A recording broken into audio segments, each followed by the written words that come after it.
ভারত থেকে ছড়িয়ে পড়া করোনা ভাইরাসের নতুন ভ্যারিয়েন্ট দ্রুত ছড়িয়ে পড়ছে বাংলাদেশে। কোভিড-19 অথবা ওমিক্রনের চেয়ে এর উপসর্গে ভিন্নতা আছে এবং দ্রুত গতিতে এটি ছড়াতে পারে বলে মনে করছে চিকিৎসকরা।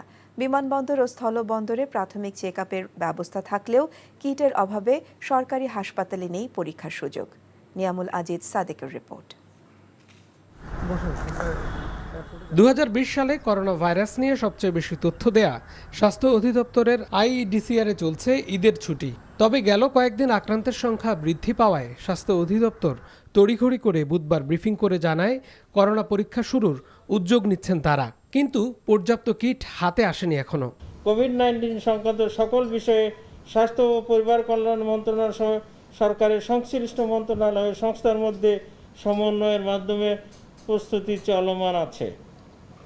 অতি দ্রুত এ সকল সম্পর্কে আমাদের প্রস্তুতির বিষয়ে আমরা সংবাদ সম্মেলনের মাধ্যমে সকলকে অবহিত করব।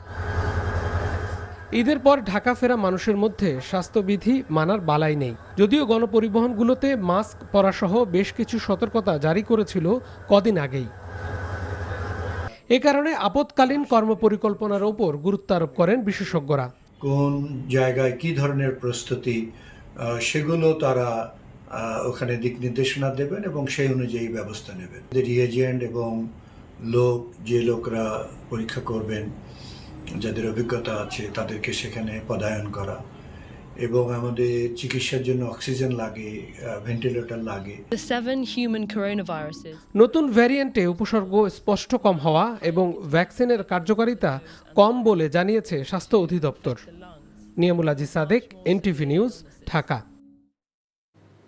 বান্ডেল থাকলে প্রতি সেনমানিতে টাকা বাঁচবে। বিকাশ সেনমানি বান্ডেল কিনে জিতুন প্রতি লেনদেনে।